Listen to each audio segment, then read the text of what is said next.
We just got back from 2 weeks on board the Costa Smeralda, and today we're going to give you a full review of our, well, 2-week cruise. As usual, we're going to review each aspect of our cruise, from boarding to food to service, the cabin, and so much more. And of course, we're going to rate every aspect from 1 to 5 anchors. Now, keep in mind, this video is not sponsored and that we paid for our cruises out of our own pocket. So this way we can give you our honest opinion only. So stay tuned.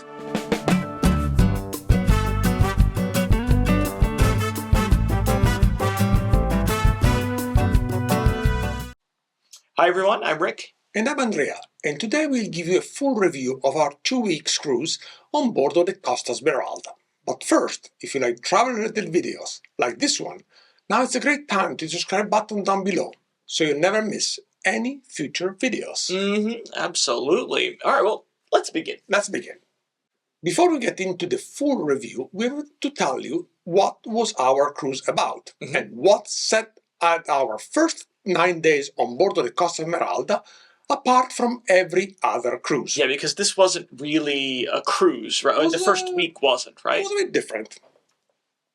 The 9 days of our cruise was not really a cruise. In fact, it was dedicated to the biggest singing event in Italy, and a lot of events on board were televised on national TV. So, we can say that the first 9 days were totally different from any normal cruise.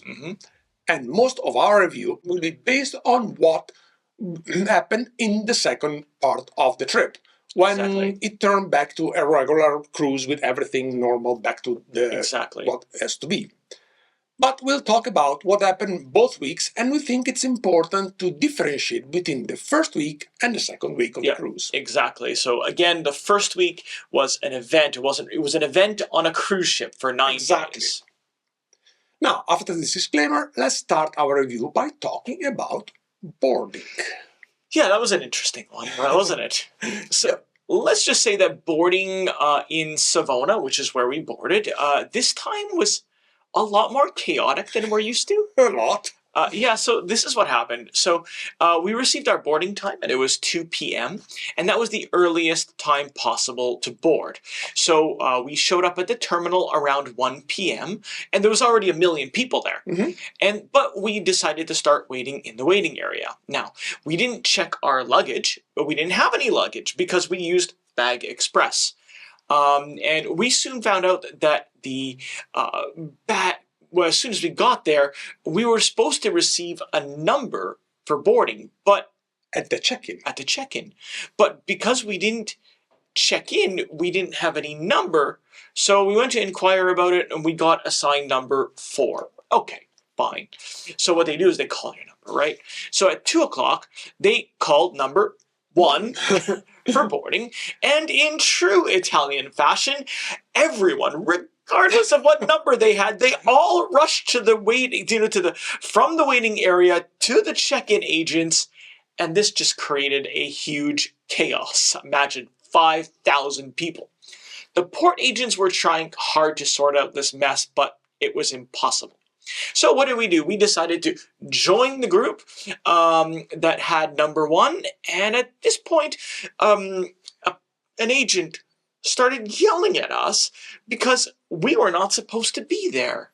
So I pointed out to her that the person in front of me has number 22! Anyway, after some arguing back and forth, gently, kindly, we were able to get ourselves checked in and on board the ship in no time. But I'm sorry to say, it wasn't the most smoothest boarding. Not at all. It's because the people weren't there at the beginning to give the numbers out. Now, let's talk about the second week. On this cruise, we were among the few passengers doing what's called a back-to-back. That means doing 2 cruises. Also in the second week, we had to change cabins, and this was a procedure that we had never done before on Costa. Now, we're ecstatic to report that the changing cabins process was absolutely perfectly smooth and very efficient. Yeah. At 8:30, we went to the front desk to receive our new cruise cards, where we were then escorted to security to get our new photos. We then, because, we may have eaten a little bit differently. Anyway, we then went to take a look at our new cabin and noticed it was already ready. And then we told our old cabin steward that our new cabin was ready. And in a matter of minutes, he brought all of our clothes and hung them up. So at 9:10, we were 100% done with the cabin change. It's very impressive.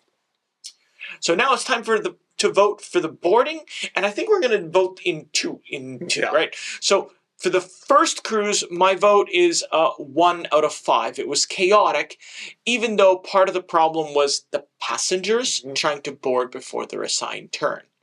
But for the second cruise, it's a solid 5 out of 5, no question. Cabin change was a breeze. What do you think, Andrea? Well, I need to give a first boarding a 1 out of 5, but a solid 5 out of 5 for the second cruise because it was the simplest and most efficient cabin change we have experienced so far. Yeah, absolutely, it was like seamless. It was like butter. Yeah. Time to move to our next topic to review about the Costa Smeralda, and we will talk about the ship. The Costa Smeralda is the sister ship of the Costa Toscana, a ship that we know really, really well. And if you follow this channel, you know that too. Yeah, you can check the Costa Toscana here. It was built by Bayer Turku in Finland and launched in 2019. It's 337 meters long and 42 meters wide. The Costa Smeralda has a maximum capacity of 6,554 passengers and 1,646 crew members. At the Costa Toscana, the Smeralda runs on LNG, and this is a huge plus for the environment and the passengers' comfort. In fact, even all the way aft, there is no smoke coming out of the smokestack, and it's very comfortable to sit at the pool or in the aft area during sailing because there's no smoke. Yeah, that's a common complaint on cruise ships. Yes. However, we noticed that on rough seas, the ship doesn't seem to perform as well as its sister ship, the Costa Toscana. But we're talking about really minor differences. Yeah, and it might just be, the time of the year or what, so... Possible. The layout of the ship is practically identical to the Toscana, and however, there are some decor inside as minor differences. I think they're better, actually. I think so too. We think that the decor inside is more elegant than the Toscana and has some bars and lounges look classier on the Smeralda compared to the Toscana. Yeah, the Toscana is more whimsical, right? Yeah, it's more nautical. colors. Yeah. One of the major differences inside is on deck 7 towards the back of the ship, where on the Smeralda you can find the Museum of Italian Design and Products, while in the Toscana you have the arcade area of the ship. In the same spot, yeah. It's kind of strange having the museum there, but actually it's kind of interesting. Also on deck 7, just off the casino, you can find a very nice bar, while on the Toscana you have the Heineken pub. Also on deck 6, towards the back of the ship, you'll find the jazz bar on the Smeralda, while on the Toscana you can find one of the main dining room, the Le Amphore. One thing that we loved on the Toscana more than the Smeralda was the infinity bar on deck 7 all the way aft. On the Smeralda, the bar doesn't have a jacuzzi and that you can find on the Toscana. Instead, there are these huge round couches that take so much room, but at night they lit up with the Italian flags, which are kind of nice. They do, and so we saw some people using it. Yeah. One of our favorite feature of the ship is the wide wraparound walking area on deck 8 that is wide and wonderful for a walk, to sit and lounge, or even people to go to the buffet, they can take their food outside. You can have a drink and suntan at the same time. Yeah, we suntan there. It's actually quite nice. In general, we love the Costa Smeralda and we deeply enjoyed the decor and the layout. One thing that we noticed on the second week of the cruise was the fact that when the ship is at full capacity, the wait for the elevator can be quite long, and finding elevators could be a bit of a challenge. Yeah, so we use the stairs a lot on this, but at least we try to use the stairs as much as we can. Yeah. So it's time to vote for the ship, and I think my vote is a 5 anchor out of 5. What's your vote, Rick? Yeah, so if you know me very well, you know that I love the Costa Toscana, But in this case, I say the Costa Smeralda represents understated elegance. Mm-hmm. And after 2 weeks of sailing on the Smeralda, I have to say I like it even more than the Toscana. So my vote is a 5 out of 5, but I'll happily sail on either one of the ships. Oh, absolutely. All right, so let's move on to the next item to review on the Costa Smeralda, and we'll talk about the itinerary. Mm-hmm. Now, in the first week, there was no itinerary. Basically, we were parked right in front of San Remo for the entire week. We just moved around once in a while at night to make water, and once to drop off some passengers in Savona. And pick up some new ones. And pick up some new ones. So the ship was basically anchored in front of San Remo, Italy, and there was a tender service that would take people back and forth to shore. Now, the second week was the real cruise. The itinerary was your typical winter Western Mediterranean, which has a stop in Marseille, Barcelona, a sea day, and then Palermo, and then Civitavecchia before going back to Savona, right? Yeah. And we've done this itinerary several times, and we like it. And actually, that was our first Costa itinerary. Yeah. It's a simple getaway to, break the winter boredom, similar to like a Mexico cruise or Caribbean. We were also very fortunate with the weather in Palermo. The temperatures were warm enough for us to suntan, right? And a lot of you asked us in the comments if there's internet in the ports. And the answer is yes and no, right? So most terminals have free Wi-Fi, but it's usually quite slow because everyone on board is trying to pay. Exactly. So for that reason, when you're traveling in the Med, we strongly suggest you to buy an eSIM. These work well all over Europe, and they're very easy to install. They're affordable. Definitely cheaper than the typical $10 a day roaming or carrier charges that you might have back home. And so we'll leave a link in the description for an eSIM that we use when we travel, not in Europe, but abroad. But it works perfectly, so feel free to check it out. Now it's time to vote for the itinerary, and of course, we're only going to vote for the second week. We love the itinerary. Now, unfortunately, this week it did not stop in Palma de Mallorca, which we love. So for that reason, we're going to give this itinerary a 4 out of 5. Well, I am. Andrea, what do you think?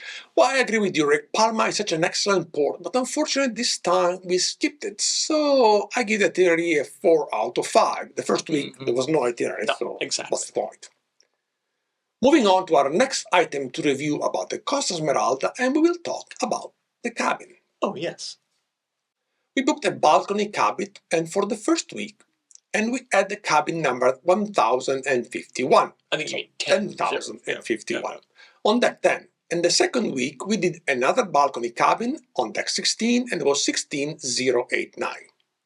We have to admit that we were not too crazy with both cabins. In particular, both cabins are quite small, and in both cases, the closet space is very, very limited.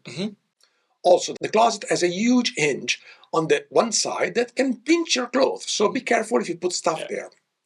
Cabin 10,051 felt mildly wider than cabin 16089, but the space was almost identical. Also, since our first cabin was on deck 10, it was just 2 decks above the theater, and at night it could totally possible to hear the loud music in the theater.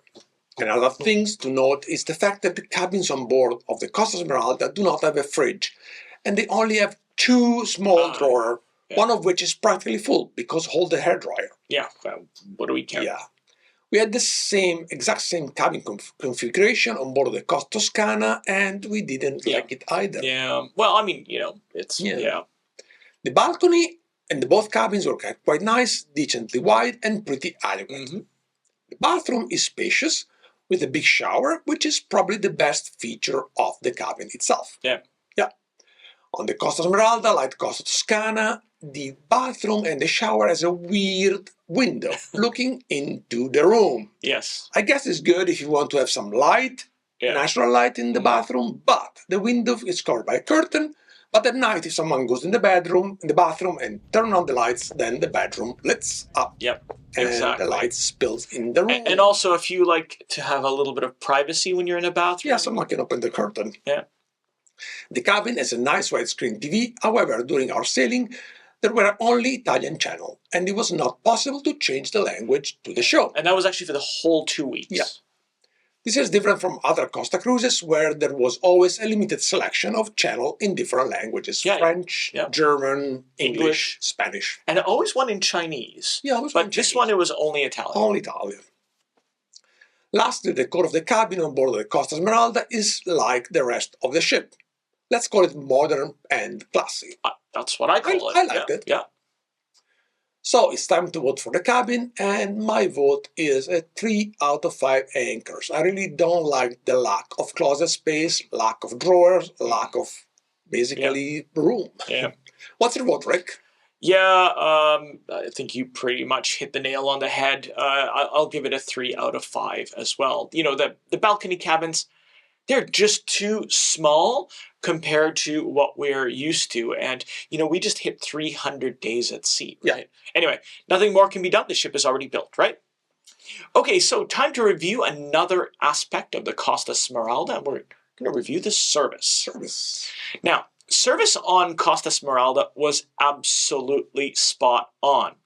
Even at full capacity on our second week, service was always impeccable. In the first week, we were assigned to the Meneghino main dining room, and we had Ravi as the waiter. Hey, Ravi, if you're watching. He was incredible. After the first night, he remembered which wine we drank and what we liked, and he also left a bottle of the sparkling water and a bottle of still water on the table for us, which was different from other sailings. So that was cool. Really efficient, you know, is what I can say, right? Always friendly and very smart. Friendly, yes. Now, our cabin stewards on the first week, they were Nashim and Gautam, and both were very nice, efficient, and incredibly friendly as well. And they were the ones who moved our clothes from one room to the other, and they did it in a flash. So, well done, guys. During the second week of the cruise, we were assigned to the Bella Vista for the restaurant, and more about that later. And there, the service was even better than usual, if you can believe it. You know, in particular, our waiter, his name was Divish, and he was amazing. We were also thrilled to see an old friend, Nadia, who helped us out on the Costa Pacifica. Hi, Nadia. Yep. And, you know, we'd become very good friends. Unfortunately, we were super busy and she was super busy. We didn't get a lot of time to see each other, and she was not assigned to our restaurant this time. But still, it was really nice to see her and reconnect. Now, talking about the service, we also have to mention the front desk, right? This is a very popular place for people to go. Front desk is located on deck 7 towards the front of the ship, and like the Costa Toscana, to access the front desk, you're going to need to scan your card at the kiosk and then get a number. And then the number gets called or it shows up on the monitor. Now, if you're a gold or platinum member, you'll have priority access and you'll be assigned a different number, one that starts with the V. We did not use the front desk in the first week, but we did have some documents that needed to be printed in the second week, and we asked the front desk, and they were totally nice about it. In particular, Filippo helped us out with this request, and, you know, again, very kind and efficient, Absolutely. which is the theme of the service, right? Absolutely. So, yes, service was wonderful all over. Waiters at the bars are always friendly and efficient, even when they had to deal with thousands of passengers of demanding requests, right? In particular, the Verignamo Cafe on deck 6, you know, we had Laura there. She was also always very friendly and happy to grab our morning cappuccino to the table. Yeah. We also noticed that during the second half of the cruise, that there were way more salespeople that week. Going around the ship. Going around, I mean, not often, but still a lot more than usual, trying to sell, the gourmet dishes on the menu. In the specialty restaurant as well. Mm-hmm. The only place this wasn't happening, of course, was Bella Vista, as usual. Cool. Yes, exactly. So I think after this, I think it's time for us to vote for this service. And in case you didn't guess it, my vote is a solid 5 anchors out of 5. Andrea, thoughts? I also give the service a solid 5 out of 5. The team on board of the Costa Smeralda was wonderful, especially considering how busy the ship was, especially in the second week. We were like at full capacity, like incredible. Yeah. Moving on to our next topic to review on board of the Costa Smeralda, and we talk about cleanliness. The Costa Smeralda was really clean and very well kept. In every area of the ship, we constantly saw cleaning crew dusting, cleaning, buffing, and keeping the ship in very good shape. During the first week, there were some huge parties that went on until very late at night, also in the morning. And no need to say that in the morning, these areas were spotless and didn't even look like there was an event just a few hours before. Yep. So it was absolutely fantastic. Even during the second week, when the ship was at full capacity and more, it was incredibly clean. Yep. So, from that point of view, well done. And cleaner than what we're used to, actually. Yes. We're very happy to report that we did not have any problem with cleanliness during our 2 weeks on board of the Costa Smeralda. We also noticed that a lot of hand sanitizer stations were around the ship, and people were using them more than usual. So, it's quite good to see. Yeah. Time to vote for cleanliness, and you can guess that my vote is totally a 5 out of 5, solid anchors, no question there. What's your vote, Rick? The ship was super clean everywhere. I give it a 5 out of 5 anchors as well. All right, so time to review another aspect on board the Costa Smeralda, and we'll talk about the restaurants. Actually, not the food. We'll talk about the restaurants. Restaurants, exactly. Right.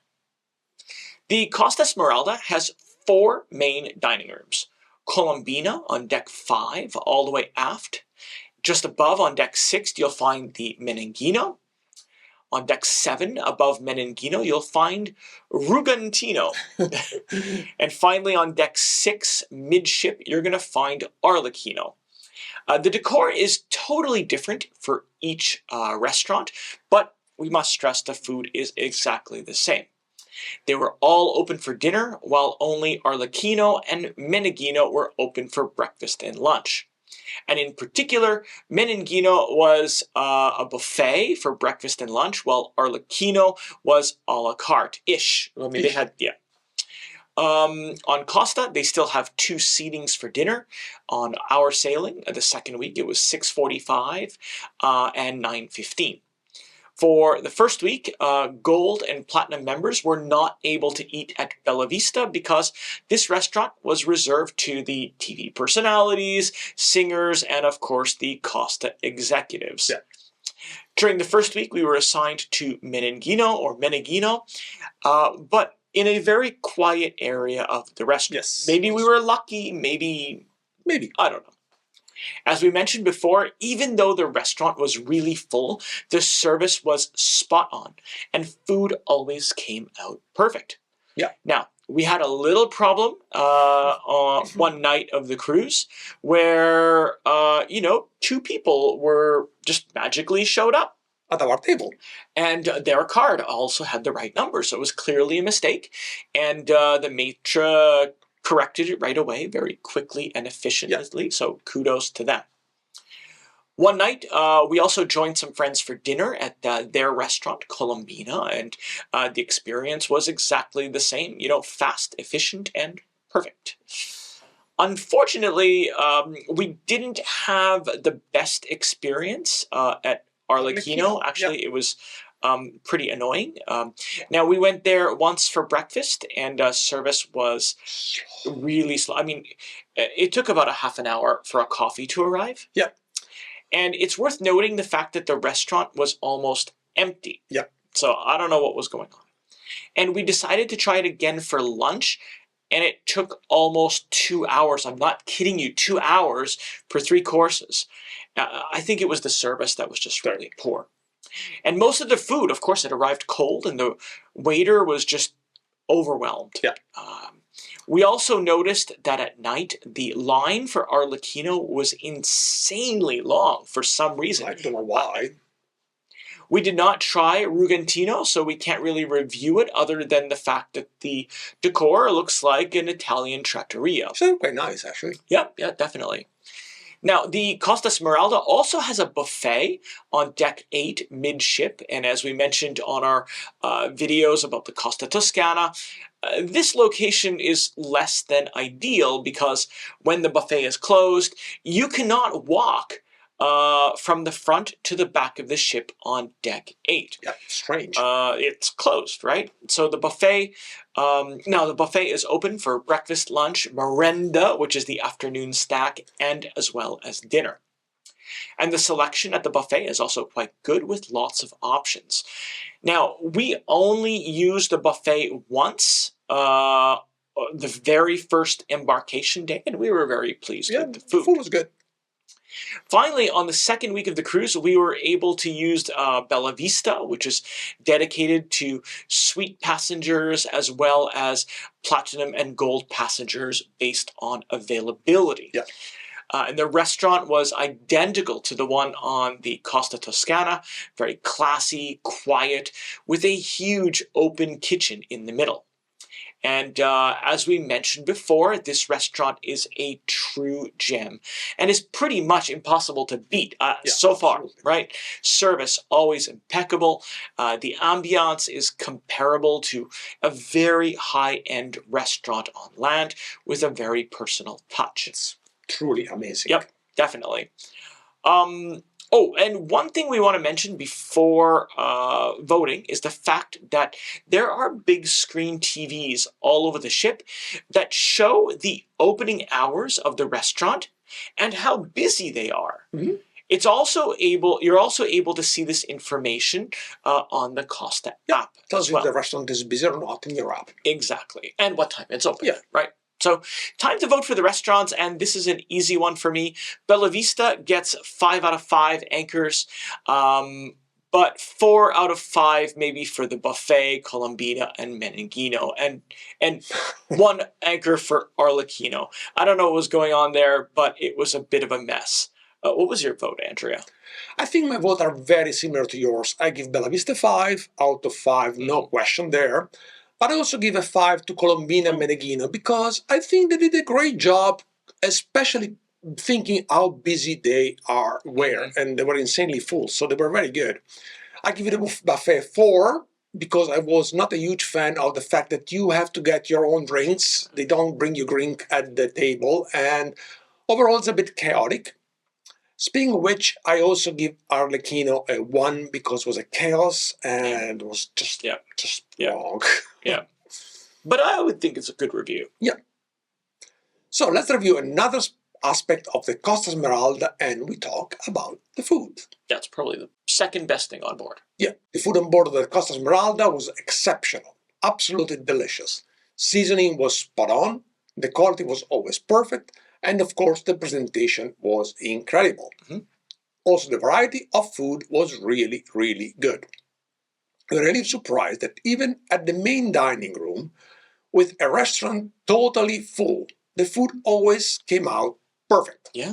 Absolutely perfect. Especially considering that the fact that the kitchen was 3 decks below the restaurant. Was it really? 3 decks below. Yeah, Oh the waiter told us. And they were bringing the food upstairs and it was always spot on.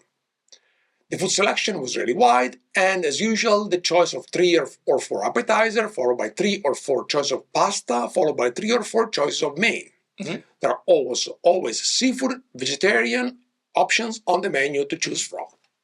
As we mentioned before, portions are designed to be big enough to allow everyone to have a 4-course meal and not feeling stuffed. Mm-hmm. Actually, I don't remember feeling overrated. I overate for the entire 2 weeks. No. It was always perfect. We may have drank a little, but That's more about that later. Yeah, more about that later. One might know from our previous video about the Costa that we love dessert on board of Costa, but on Costa Smeralda they were even better than usual, if you can believe it.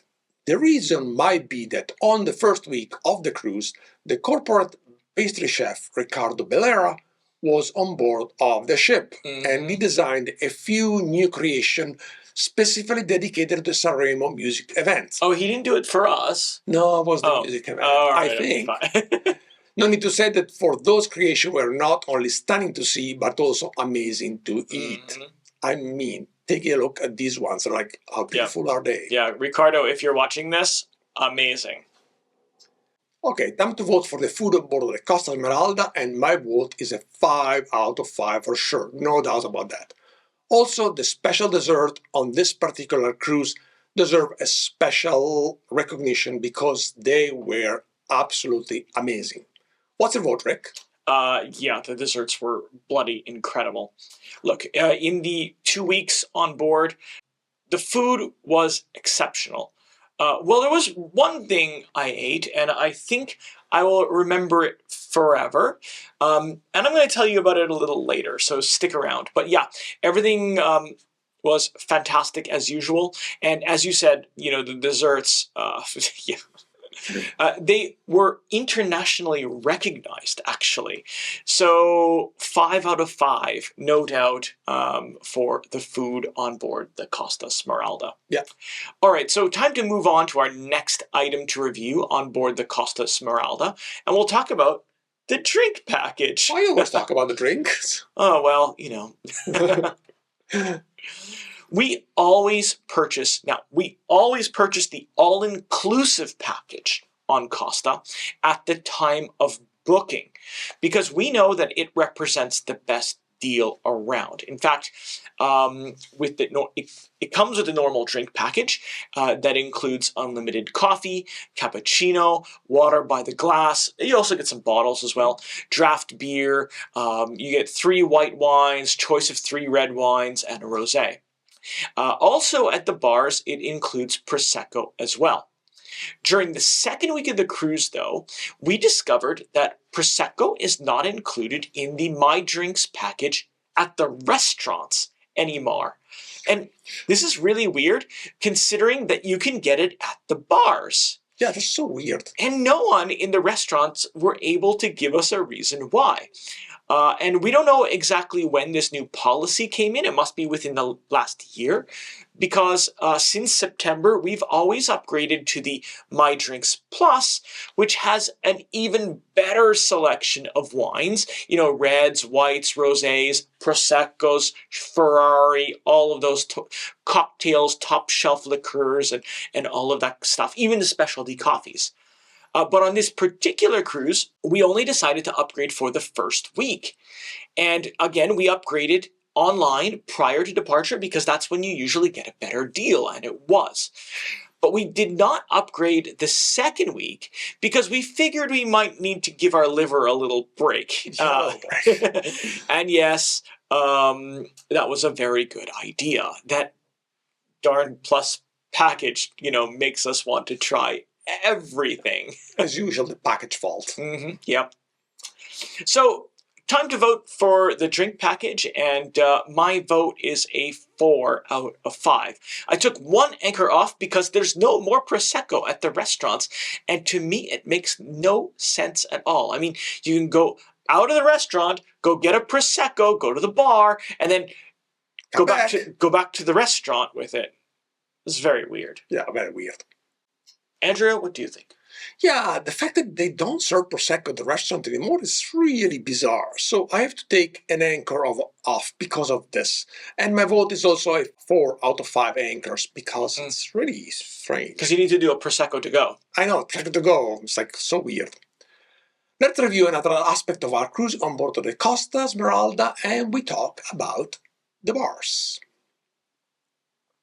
On the Costa Smeralda, there is no lack of bars and lounges. In fact, there are 19 bars and lounges on board. The most popular ones on our cruise were the Vergnano Bar on Deck 6 by the Colosseum that serves coffee, specialty coffees, and drinks.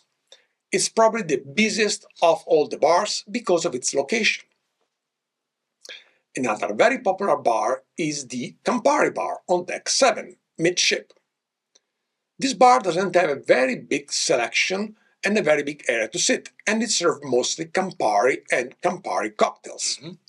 Also in the middle of the ship, on the 7th floor, there is the Ferrari bar that serves mostly Ferrari, which is champagne-style wine made in Italy, with some finger food for aperitivo. Most of the drinks at this bar are not included in the My Drink, but only in the My Drink Plus. On the first week of the cruise, the bar was insanely busy, with people drinking Ferrari champagne-style wine. On the second week, it was a little less busy, probably because less people had the Plus package on the second week, I don't know. On deck 6, in front of the ship, there is the Grand Bar Mastroianni with the dance floor. This bar was popular at night with people dancing. Also on deck 6, towards the back of the ship, there is the Quelli della Notte Jazz Club. Yeah, they just called it the Jazz Club. Club. At this bar, at night, there was always a guy playing a sax that was quite talented, actually. He was a good player. The bar is quite dark, and I wasn't crazy about it. Really? Yeah, the decor is not my favorite. Oh, I thought it was super classy. Yeah, to me it's a little... On deck 7, midship, there is the Laguna Bar, a small bar that at night has some live music. Also on deck 7, past the casino, you can find the Il Cielo in una stanza piano bar. This bar is pretty nice with a good amount of seating and a great inviting ambience. It has a stage for live performance at night. On deck 7, all the way aft, outside, there is the bar Superba. The area is beautiful with a lot of seating area. On this cruise, due to the weather, this bar was almost always closed because it's cold and rainy. Exactly. But in the summer, it'd be pretty cool. In the summer, it's pretty beautiful. On deck 8, all the way to the front, there is the Bar Sport, a small bar next to the Bella Vista restaurant. Also in the same area, there is the Amarillo Gelateria that also serves coffee and drinks. The gelateria area is nice with a lot of natural light, and it was an ideal place to do some work in the morning for us. And not only for us, a ton of people. Yeah, a lot of people, exactly. Also in the same area, there is the Osteria Frescobaldi that offers Frescobaldi wines and wine tasting. We will talk more about that later on the review.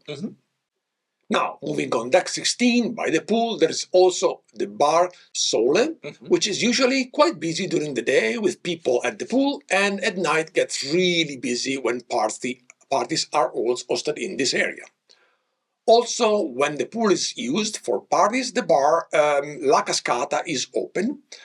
All the other time, this bar was always closed because there was not many people there.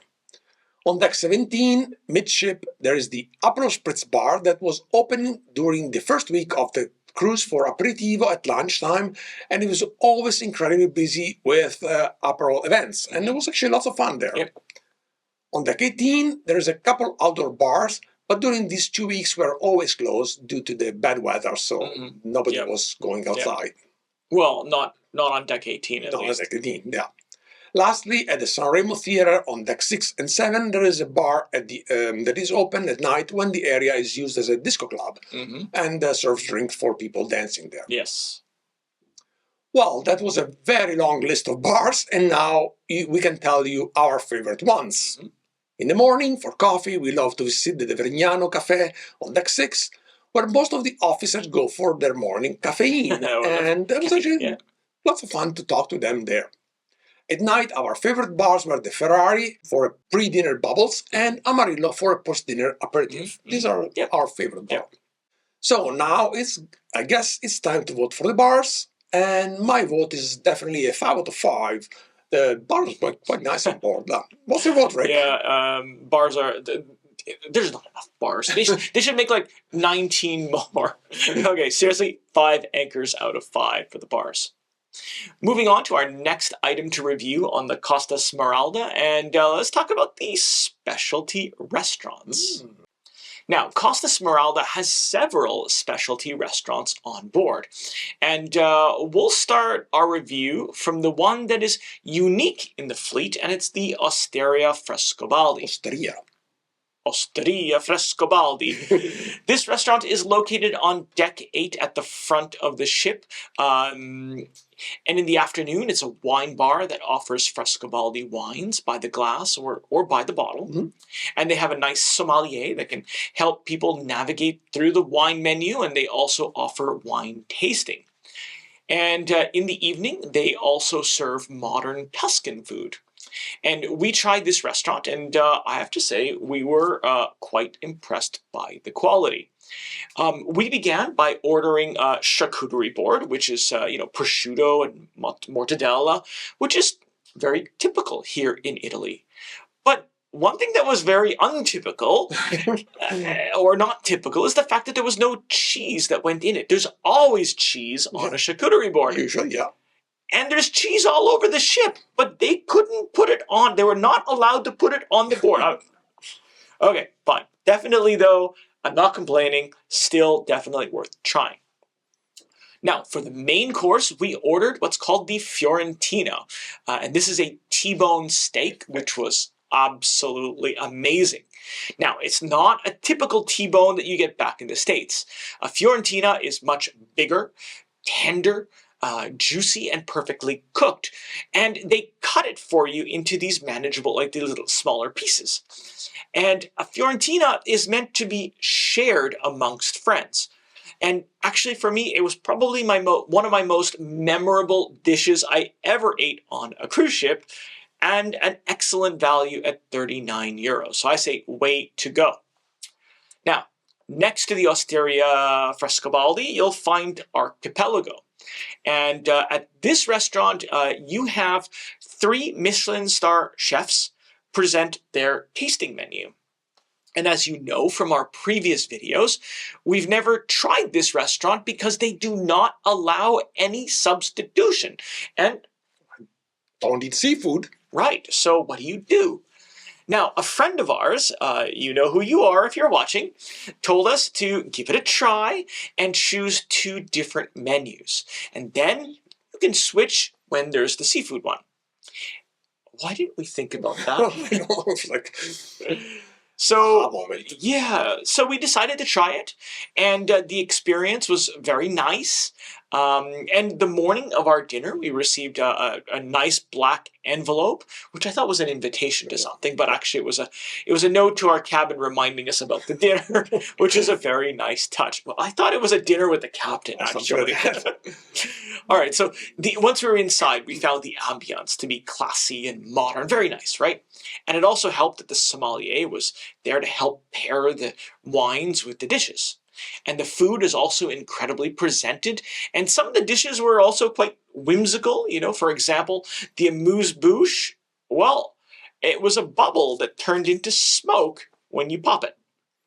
Now, I ordered the Alain de Rose menu, and Andrea, you ordered the Bruno Barbieri menu. Which was the one with the least amount of seafood. Yeah. Now, I think between the 2 menus, the Barbieri one was better overall. Yeah, I think so too. Though on the Alain de Rose menu, she had the suckling pig, which we both had to fight over. So overall, we were pleased with the experience, but I don't think we're going to rush back. No, maybe because we are so spoiled with Bella Vista. There's no point of going there if you're Bella Vista. And the price was very expensive, right? I mean, it was 59 euros without even the wine. Yeah, so per person. Yes, per person. Now, on the Costa Smeralda, there's also the teppanyaki restaurant on deck 8 in the front of the ship that we did not try on this sailing. But we noticed it was always very busy. Very busy. And on deck 8, next to the teppanyaki, was the Fiumidoro Pizzeria. And we had pizza here twice for lunch, and it was delicious. Now, pizzas are very affordable. They just start at a few euros, and it was totally worth trying. And in the first week, the pizzeria was insanely busy, especially for dinner. Yeah. I don't understand.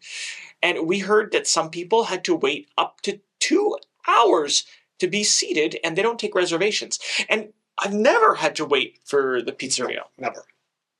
Now on deck 7, midship, next to the Campari bar, is also the Sushino restaurant, and they serve sushi a la carte or as an all-you-can-eat. And the restaurant is quite small, and it's always really busy. Now on this sailing, we didn't try it, but it looked very legit, right? Yeah.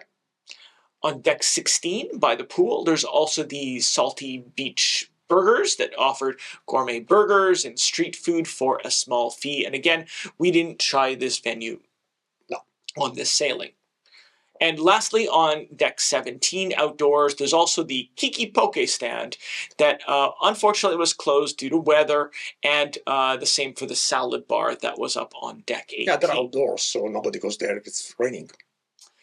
Right, so after this long review, I think it's time to vote for the specialty restaurants, and I'm going to give it a 5 out of 5. Andrea, your thoughts? Well, I'm glad we tried the archipelago, even though it's not my favorite type of food. I'm more for a basic kind of food. The ambience is nice, but definitely prefer much simpler food. I love the Frescobaldi very much, and the pizza was delicious. Yep. So my vote for specialty restaurants, 5 out of 5, anchors for specialty restaurant. Yeah. If you're a first-time cruiser, definitely try. Time to review another aspect of our cruise on board of the Costa Smeralda, and we talk about the entertainment. On the first week of our cruise during the music event, we think that the guys in the entertainment team, or they call the animators, Exactly. never slept at all. No. 1 hour probably. Those guys were incredible. They were able to dance all night long, and then in the morning they were back around the ship, making sure that all the passengers was happy and everyone was having fun. I mean, they were absolutely incredible. In particular, we were really happy to see Mauricio and Corrado, with whom we sailed before several times, and we were very happy to reconnect. They were so nice. So nice. And we became good friends with them. Yeah. The whole team worked like crazy, and they did a fantastic job. We are also pleased to see Max, the cruise director that sailed with us on previous sailing. And another Canadian, too. Another Canadian, exactly. The second week was a little less hectic for the team, but they were still fantastic and engaging all the time. Yep. Passengers did not stop having fun. Nope. In the first week, the party on board were insane. They did 70s, 80s, 90s, and hard rock theme parties. All of them were so much fun, and we really, really enjoyed it. I think they were even making up some parties just as an excuse. Unfortunately, some of the parties were televised, and they were restricted in some areas of the ship. In the second week, the 3 main events were the Carnival party, which was really fun with a lot of passengers dressed in costumes for Carnival. Yep. Even the kids were dressed, and they were like so cute. Yeah. There was also the Valentine's night party that was epic, with some great Latino music playing in the disco area, and the beautiful ensemble with those flying guards was also fun. Very, very cool. Also, there was the usual white party that is a Costa classic that is usually a lot of fun and very well attended. In both weeks, they also had the Voice at Sea, and people loved it, especially on the first week of the cruise, due to the fact that one of the judges was a very famous Italian singer, and she was there. And darn, that should have been an excuse where I could have made my debut. Oh well, you are too shy. Yeah. Time to vote for the entertainment and parties, and my vote is a solid 5 out of 5. No question there, guys. You were amazing. What's the vote, Rick? Yeah, for the animators, the entertainment team, the parties. We just had so much fun. So this is an easy 5 out of 5 anchors. I mean, those parties were insane. All right, so moving on to our next item to review on board the Costa Smeralda, and we'll talk about the shows. Now, on this particular sailing, we did not actually see a lot of the shows. We were at all the parties. Yeah. In fact, in the first week, we only saw one show of an Italian comedian that was quite good, but he was only speaking Italian, easy for him to understand, a little bit less for me. That said, the first week was the Sanremo event, which meant that practically only Italians were on board. And the rest of the time, we were too busy with friends and we were at parties and we just didn't go to the shows. No. On the second week, we saw the Acro Dreamer performing the Dream Show, which was quite good. It was very lively, and there was even trampolines in the Colosseum. It was really cool. One thing to notice is the fact that the Costa Smeralda, like the Costa Toscana, has 2 theaters, both of which are very not well designed. The most important theater is the Colosseum on decks 6, 7, and 8 midship. And this venue has these columns that completely obstruct the views in some areas. And I think the columns should have gone behind the seats, not in front of the seats. Yeah. Though maybe the engineers did it this way for a reason. I don't know. It's not good. But here's the thing. In order to get a good seat in either of the theaters, you have to go there at least a half an hour or an hour in advance and hold the seats. Now, the second venue is the San Remo Theater, and this theater also has the same problem as the Colosseum because all of a lot of the viewing areas are obstructed by these large columns. So it's really hard to see. So time to vote for the shows. For the shows, I give them a solid 5 anchors out of 5. I really enjoyed the shows, even though that we didn't see a lot of them. What do you think? Yeah, we did not see too many shows on this sailing, but the few ones we saw were quite good, so I voted 5 out of 5 as well. The theater, let's skip that. Let's review another aspect of our cruise on board the Costa Smeralda, and we talk about the Costa App.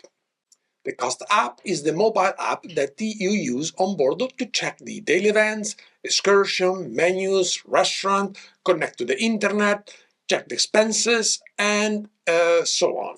Also, now on the app, it is possible to watch the safety drill video at embarkation, so you don't need to congregate at the theater altogether. You still need to scan your card after watching the video, but it makes the process pretty much simple and quick, like 2 seconds. Unfortunately, because we did a back-to-back cruise, we had to watch the video twice. Yeah, go to scan the card twice. Yeah, this makes no sense. We can do a 3-week cruise and do it once, but we do 2 7-day cruises or a 9-day and a 6-day, and we have to do it twice. And there was no way to avoid this. No. Overall, the app is fine, it has some good features, and it works okay, even though sometimes it takes a long time to load. Finally, on this particular sailing, we noticed that the app had a push notification that allows users to send messages in between each other. That's we noticed this on the past cruise on the Toscana as well, which is good. We also noticed that now the app has an inbox for important communication. On our sailing, this important communication was mostly special sales for the casino, the stores, the spa. So the technology is there, can be used, but at the moment it's just for specials. The user interface for expenses has been improved since our last sailing, and now it's easier to check the bill for you and check all the expenses. It's so much easier. Time to vote now for the app, and my vote is a 4 out of 5. Overall, the app is good, but is a bit slow and has room for improvement. What is your vote, Rick? Yeah, I used the app, but not all that much. And another thing to note that we still don't believe it's available in the States yet. So for the Costa app, I give it a 4 out of 5 because there's still room for improvement. And please get this on the other app stores. Moving on to our next item to review on board the Costa Smeralda, and we'll talk about the internet. On board. Right, on board. On the first week of the cruise, we did not use the ship's internet at all because we're always close enough to shore to be able to use our cell phones, right? Yeah. And this is very common. Yeah. I mean, when we travel outside of Europe, we buy a cheap eSIM that allows us to call home and access the internet, like we said earlier. But since we already have an Italian SIM card, it wasn't necessary. Actually, if you're coming to Europe, well, we'll also, we've left a link in the description for the eSIM that we use. Okay, so in the second week, we did have one sea day, and we had to use the ship's internet on that day because we work on board. Yeah. The internet also has been upgraded to Starlink, and it's way faster than it used to be. However, the prices are still way too expensive. Yep, it's gold-plated. Yeah, exactly. There's a few packages that can be bought either online or on board. In particular, there's the WhatsApp package that was the cheapest. It was 42 euros for a week. The social package, which was good for WhatsApp, Facebook, Instagram, Twitter, TikTok, X, exactly. And it was 84 euros per person. And then there was the full internet. That was good for pretty much everything, and it was 133 euros for the week, and that was for 6 days. Yeah. Lastly, there was the per minute option on the first week. That was 27 cents a minute, while on the second week it was 13 cents a minute. Oh, and there was also a 1 day option for internet, and that was 39 euros for the entire day. We really think that the prices for internet on board could be improved, especially considering that other cruise lines include the internet in their all-inclusive packages. Yes. Right? Also, if Costa comes up with an all-inclusive package that includes unlimited internet, it would be, they'd be able to open a whole new segment for travelers that like to do remote working, right? And in Italy, more smart. Yeah, working. in Italy they call it smart working. Basically, though, from travelers like us, that love to work from a cruise, that would be a benefit. Yeah. Now it's time to vote for the internet, and my vote is going to be a 3 out of 5. The speed is fantastic, but the price is just too much. Yeah. Actually, like I said, I only bought a day pass because it was just too expensive. Andrea, what do you think? I also give the internet a 3 out of 5, considering the other cruise line have the included in the all-inclusive package. Seems way too expensive to have those prices. I mean, Yeah, it would be like 266 euros for 2 people. For 2 people. Let's review another aspect of our cruise on board of the Costa Smeralda by talking about excursions. The excursion desk on board of the Costa Smeralda is located on deck 6 midship. The excursion team seemed very nice, well-trained and friendly. On these 2 cruises, we only did 1 excursion to the charming little town of Seborga on the first week. If you've never heard of Seborga, check it out. We were scheduled for a second excursion the first week, but it was cancelled due to the bad weather, and honestly it was raining like crazy, and they did not care about going off the ship.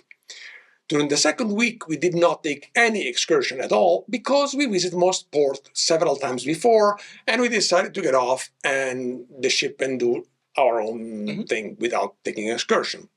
Also, it's worth mentioning that now there are no more paper tickets on the excursion, and for everything is done electronically and digitally, which is quite nice. No waste of paper there. Exactly. Overall, the short interaction we had with the excursion team was quite nice, and everyone was very friendly. In particular, we were happy to see a friend of ours, Federico, who was with us on a previous sailing, and he recognized us, and we were chatting with him quite a bit. Yeah, he was on the Costa Pacifica. Yeah, on the Costa Pacifica. Absolutely. Yeah. Okay, it's time to vote for excursion now, and my vote is a 5 out of 5 anchors. We didn't use them very much, but the one we did was pretty good. What's your vote, Rick? Yeah, so my vote for the excursion is also 5 out of 5. We only went on the 1. It was nice. It was well organized, and I'm happy. But I still don't like that excursions are non-cancelable once you're on the ship. So be aware of that, but it's okay. All right, so moving on to one of my favorite aspects to review. Does anybody want to guess what that is? The spa. The spa on Costa Smeralda is located on deck 16 towards the back of the ship. And this spa is huge. Yes. There is a wonderful big jacuzzi with plenty of chairs to relax all around. There's also a salt room with very comfy chairs, a dry sauna, a hammam room, and a snow room where you can make snowballs on with real snow. The spa also has plenty of windows that allow people to look at the sea while relaxing. Overall, we love this area. Now, there is one little design flaw in the spa, and that's, in the salt room, it's just below the water slides, and it's very busy when the kids are playing. And sometimes, it gets a little noisy. So you can hear the kids upstairs running and stuff. Yeah. Now, the spa manager, Jose, was really nice, and I'm pretty sure we sailed with him before. And we booked the pass for the whole cruise, and that was a wonderful deal because it came out to 225 euros per week per person that included a 75-minute massage. Yeah, it was special. It was very good. Yeah. And we used the spa every day, and we loved it, right? Loved it. And on this sailing, the water in the hot tub was also at the perfect temperature, and so was the temperature of the hammam. The spa was also really busy, or started to get really busy around 5 p.m. And at that time, it was difficult to find a free chair, so we always had to go a little earlier. Okay, so time to vote for the spa, and my vote is a solid 5 anchors out of 5. Andrea, what do you think? My vote is also a 5 out of 5. I love the area. It's nice, inviting, and with plenty of natural light, which I love. Time to move to another topic of our Costa Smeralda review, and we talk about the stores. On board the Costa Smeralda, the stores are scattered around deck 7 and 8. There is not a Galleria-style area like we saw on previous Costa ship. On board, you will find the usual types of store: clothing, jewelry, watches, sunglasses, bikinis, perfumes, and Costa merchandise. As we mentioned before on previous Costa review, on board of the Costa Smeralda, the selection of toiletry and travel item is non-existent. Yep. In fact, we looked around the ship for an entire day trying to find out if someone is out of toothpaste, where to go, and we had no luck. This could have a huge problem on these 3 days of our first week when the tender were not running because of the rough sea and passengers were stuck on board. So imagine if you're running out of deodorant. Yeah. For this reason, don't forget to pack all you need before boarding to avoid any problem. Mm-hmm.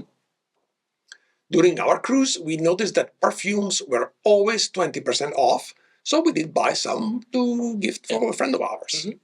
So it's time to vote for stores, and my vote is a 3 out of 5 anchors. I don't understand why Costa doesn't keep some travel necessity on board. Yeah. At least a small selection, but something. What's the vote, Rick? Yeah, the stores literally had nothing that I would want to buy. Well, maybe other than the chocolate. But there's chocolate over the ship. Exactly. But look, everyone was friendly. The stores were clean. They were stocked. They were full. So my vote for the stores on the Costa Smeralda will be a 3 out of 5 anchors. Okay, so let's move on to our next item to review, and that'll be the casino on board the Costa Smeralda. Now, the casino is located on deck 7 midship. It's nice and spacious with, a good amount of tables and slot machines. The casino is nice and bright, and overall, I would say very adequate for a ship of this size. Now, it's important to know that the casino on board the Costa Smeralda is 100% smoke-free, which I love. Yeah, more about that later. Oh, yeah. During the first week of the cruise, the casino was only open one night because the whole cruise was in Italian waters that time, or almost the whole cruise. However, on that night, I won $200. Euros. Euros. So I was very happy with the casino. The second week, the casino was opened every night because we were sailing in international waters, which is very typical. And during this time, the casino was always packed, especially at the blackjack tables. Now, in the second week, I didn't win anything, but in the end, I still came out in the green.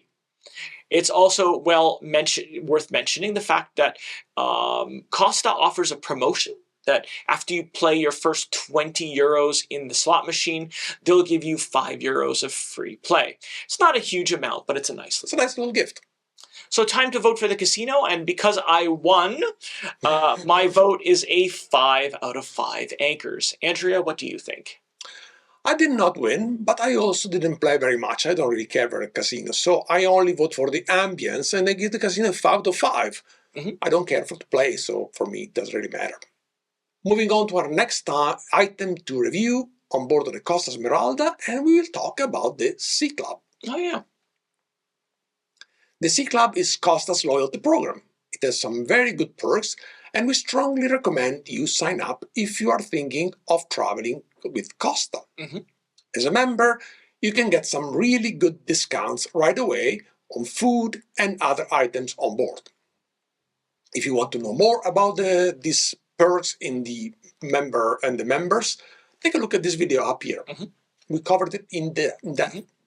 The Sea Club always hosts a party for all the members, and for cruises of 7 nights or more, there's a VIP party as well.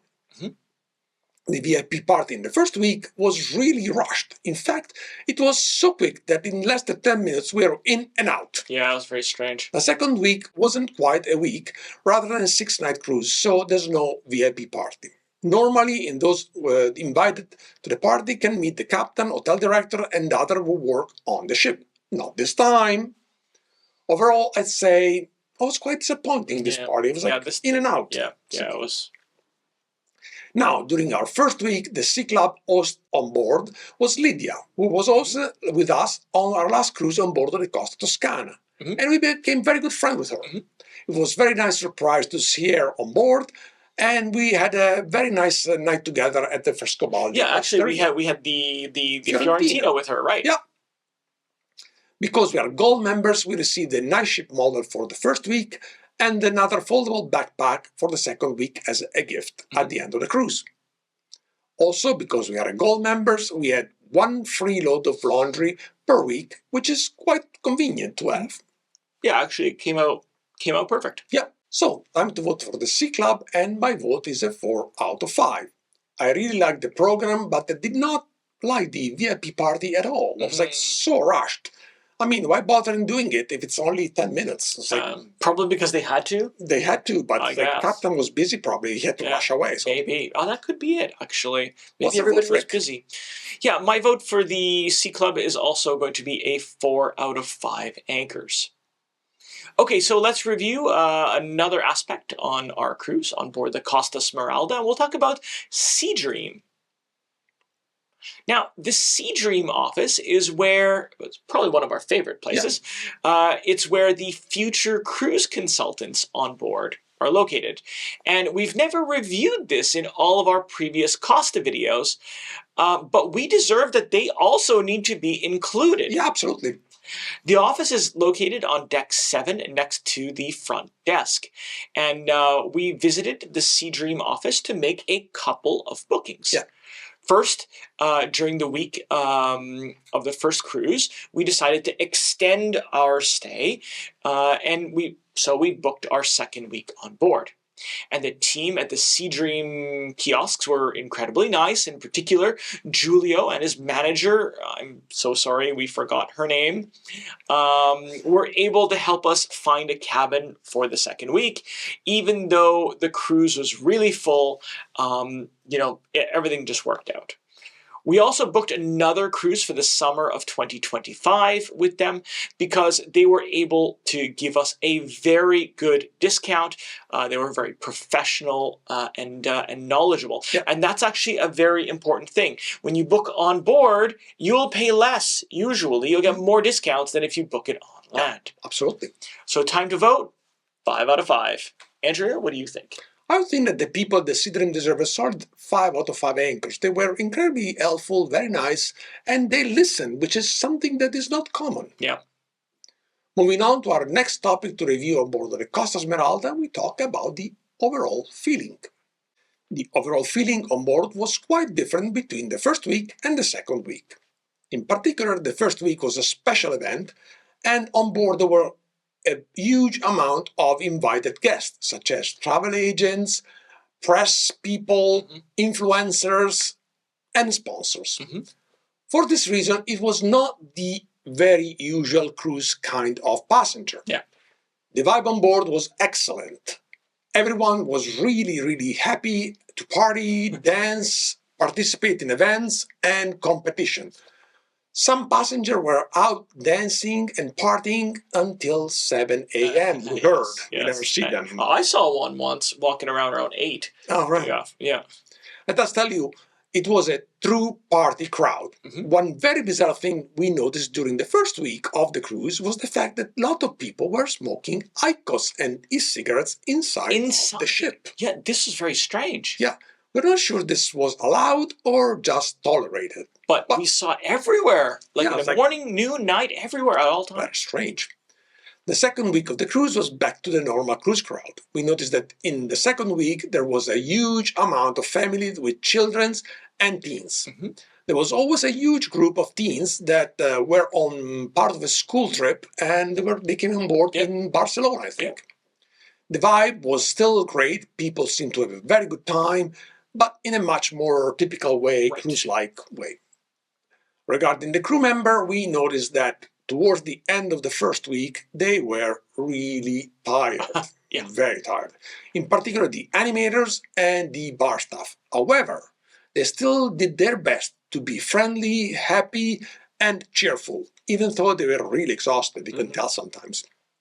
During the second half of the cruise, it felt that for the staff member, everything was back to normal, and they were kind of able to breathe.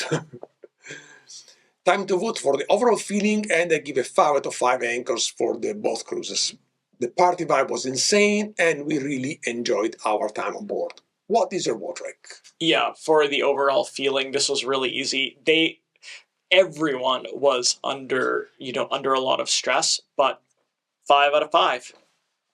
Okay, so time to review another aspect on our cruise, and it's the saddest one. It's disembarkation. So on this cruise, we used the Bag Express service once again to ship our bags back home so that we didn't have to deal with bags on our train. So let me explain how this works, right? So basically there's a portal which your significant other goes on to book Bag Express and the shipment. There you enter your reservation number and address and buy the service. You'll then receive an email with a waybill for the courier and an appointment for the courier to pick up your bags. And at embarkation, you'll find your bags in the cabin. Now, in the other way around, on the last day or the day before disembarkation, and after packing, the only thing you need to do is call the front desk and tell them that you have a bag ready for Bag Express to pick up. And you attach the waybill to the bag, and a few days later, you'll receive your bag at home. And this is an absolutely great service, especially if you reach the port by train and you don't want to carry your bags up and down and the stairs and into the trains. Even better than this is the fact that if you're a gold member with Costa, you'll get one piece of luggage per person shipped for free. So let's go back to disembarkation. Our train was at 10:15 a.m. And for that reason, we did not have to get off the ship until 9:30, right? So what we did was we wanted to drop off our carry-ons at the bag deposit on board, but the line for that service was really insane. Yeah, insane. So we decided to bring our 2 little bags with us to Bella Vista. And after breakfast, we then disembarked, and at 9:30 sharp, we were on the taxi to the train station. Okay, so time to vote for disembarkation. And other than the super long lines at the bag deposit, you'll have to say the process was fast and efficient. And for this reason, I give disembarkation on the Costa Smeralda a solid 5 out of 5 anchors. Andrea, your thoughts? One thing that was a bit chaotic at disembarkation were the elevators. They were jam-packed, and a lot of people were frustrated because they had to wait a long time for the elevators to arrive. But other than that, I think the disembarkation process was smooth and very easy to do. And I also give a 5 out of 5 anchors for disembarkation. But no problem there. Let's move to our last item to review, and we talk about price and value. time to discuss how much we pay for these two cruises. For the first half, it was a 9 days, 8-night cruise, and we spent €2,332 with the balcony cabin and an all-inclusive package, meaning my drinks package and gratuities. This came out at just under €130 per person per day. And for the second week, that was a 6 nights and 7 days cruise, and we spent $1,897, again for a balcony cabin and all-inclusive. Breaking this on per day basis, we spend just over €135 per day per person. We think that the value is wonderful if you think that you have a true all-inclusive vacation with a wonderful food and service included. Another important thing to consider is the fact that we did not spend very much while on board. No. Yeah. No, it was, the only thing that you normally expect is the excursions. Excursions, yes, or the spa. Yeah. For this reason, my vote for price and value is a 5 out of 5, no questions there. What's your vote, Rick? Yeah, so my vote is also a 5 out of 5. I mean, where can you go for €135 a day, including food and drinks? Almost nowhere. No. Okay, so after this very long review, I think we should start drawing some conclusions, right? As I'm sure you've already understood, we had a ton of fun on board the Costa Smeralda, especially in the first week during the San Remo event. I mean, it was a blast.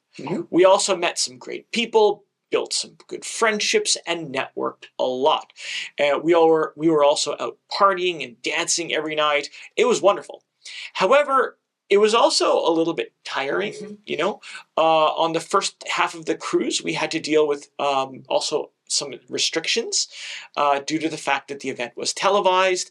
You know, we were not able to go to shore every time we wanted because there was limited, tender schedules. So for this reason, I don't know if I would be excited or I'd be first in line to do the same San Remo event. Now, the second week, however, this was a much more normal cruise, and it gave us the opportunity to relax and detox. And do some work there, too. Yes, after a week of craziness. Absolutely. We really loved this ship. We think it was one of the nicest ships we have been on. We also loved the service and the food. Everyone treated us really well on board and made us feel welcome and almost part of a family. There are a couple of things that we did not try on board, such as the kids center and the gym, for example, and for that reason we did not review them because what's the point? But actually the gym was always full, which is very peculiar, and the second week the kids center, well, we don't have any kids, but it was also very well attended. Absolutely. Well, that's it for this review. If you have any questions about the Costa Smeralda, feel free to leave a comment below. We love to hear back from you. And if you see us around on board a ship or on land, feel free to come and say hello. In the meantime, we will see you in our next video. Ciao.